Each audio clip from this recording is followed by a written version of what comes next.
And tell me about you've been out of water since noonish. Yeah, so it was about just before 11 o'clock when I was actually out sprinkling the water, and all of a sudden I saw low water pressure, and then went to check our taps, and it was completely gone. What happened after that? When did you first get notified? So I called Lakefront Utilities myself, just saying, hey, I don't know if it's just me. And then about 15 minutes later, two Lakefront Utilities workers came by and were going door to door, just saying, hey, just letting you know your water's out. There was an issue. They didn't really say much more than that. Some people said they were told it would be like 5 o'clock. I wasn't told that, and here we are, 7 o'clock, children's bedtime, trying to do some baths and not having anything in anything coming out of the pipes, I should say. Frustrating. Beyond, You can see yeah. can see the neighbors and all that stuff, like you were saying, like how people are likely going out to eat and etc. Yeah, I think it's frustrating on a couple fronts. So first of all, like, we haven't had any communication as to when it's going to go back on. There's no end in sight, so to speak. There's been some work around. You can see them at the culvert. I really hope it wasn't a planned water outage, because none of us were given any heads up to at least prepare. We have a neighborhood that's really a mix. You have some real older families that may not have the ability to go out and get water like other families have, and you have young children and all that.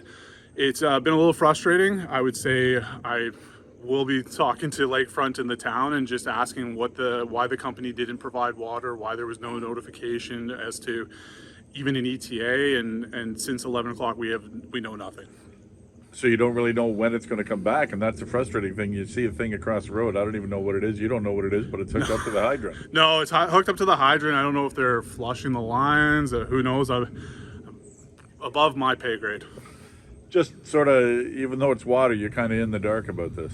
Yeah, well, this neighborhood unfortunately has had some experiences with power outages, like when we had the winter storm there, and we were all out for about 28 hours.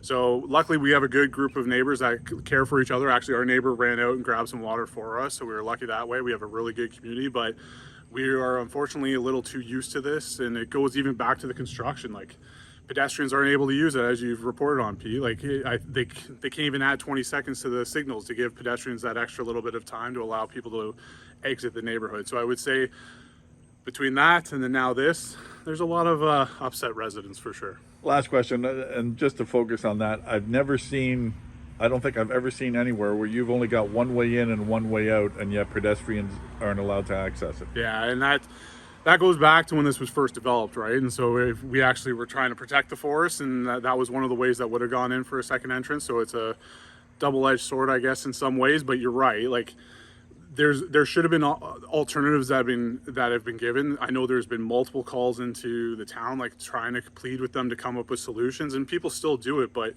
what ends up happening is you're then pushing people further back, so the light coming out is delayed if you're going in, type of thing, vice versa. The best part would just be to increase the timing on the light and let pedestrians go through.